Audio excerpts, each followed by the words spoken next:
अस्सलाम वालेकुम dear students, आज हम पढ़ने जा रहे हैं आयनिक कंपाउंड्स के बारे में। What are ionic compounds? The compounds which are made up of ions are known as ionic compounds. As the name indicates, ionic compounds वो कंपाउंड्स होते हैं जिनमें आयन्स हों, जो आयन्स के बने होंगे, उनको हम कहते हैं ionic compound.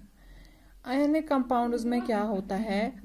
Positively charged ion जिनको हम कैटायंस कहते हैं, एंड नेगेटिवली चार्जड आयन जिनको हम एनायंस कहते हैं, और held together by strong electrostatic forces of attraction.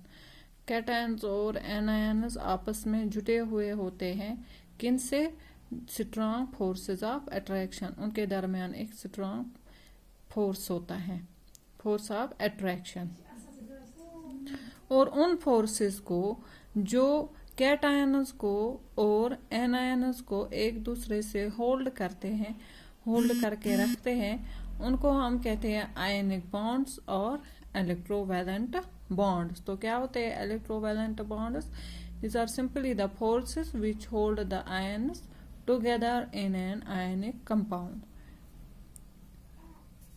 जैसा कि हम जानते हैं कि एक आयनिक कंपाउंड में equal number of cations and anions होते हैं। जब भी एक आयनिक कंपाउंड बनता है तो उसमें क्या होता है?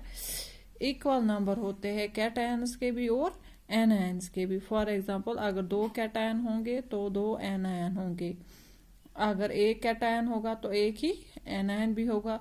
तो इसलिए जो ओवरऑल चार्ज होती है आयनिक कंपाउंड पे, वो इसलिए क्या होगी? वो 0 होती है। For example, let us take an example of NaCl।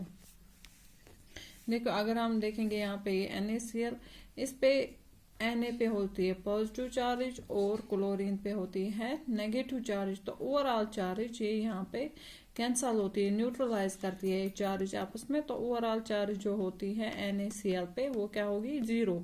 इसी तरह अगर हम बाकी आयनिक कंपाउंड्स में भी देखेंगे, जो ओवरऑल चार्ज उन पे होगी वो क्या होगी? वो 0 होगी।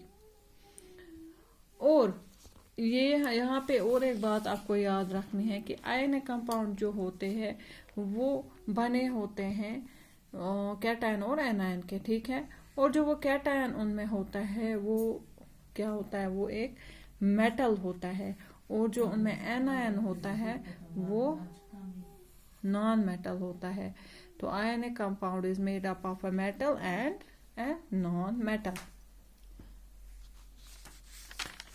तो यहाँ पे और एक बात मैं बताऊंगी, थोड़ा सा ऐड करूंगी मैं यहाँ पे। जो मेटल होता है दैट इज कैटायन, और नॉन मेटल जो होता है, मेटल वहाँ पे एक्चुअली क्या करता है? ये लूज करेगा इलेक्ट्रॉन्स, और यहाँ पे जो नॉन मेटल होगा दैट इज एनायन, वो गेन करेगा वही इलेक्ट्रॉन्स।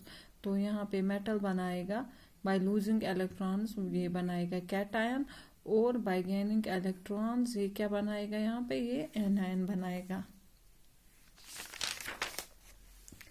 तो यहाँ पे हम लेंगे सम आयनिक कंपाउंड्स और उनमें देखेंगे क्या क्या आयन्स प्रेजेंट होते हैं। फॉर एग्जांपल, अगर हम देखेंगे एग्जांपल्स कुछ है, सोडियम क्लोराइड।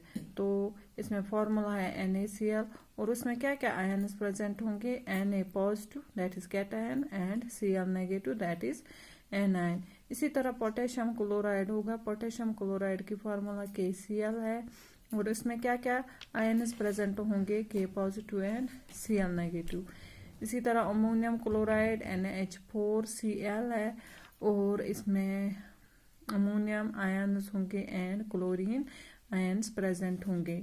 इसी तरह magnesium chloride formula is MgCl2, और फॉर्म इनके आयन जो प्रेजेंट होंगे वो होंगे Mg2 positive and Cl negative.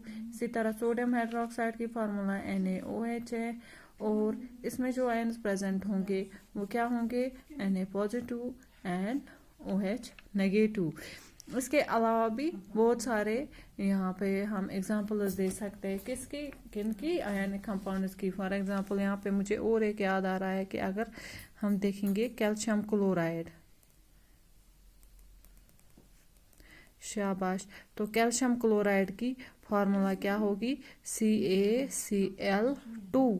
और अब इसमें कौन से आयन्स प्रेजेंट होंगे? एक तो होगा Ca2 positive and Cl negative. ठीक है, these were some of the ionic compounds. Thank you.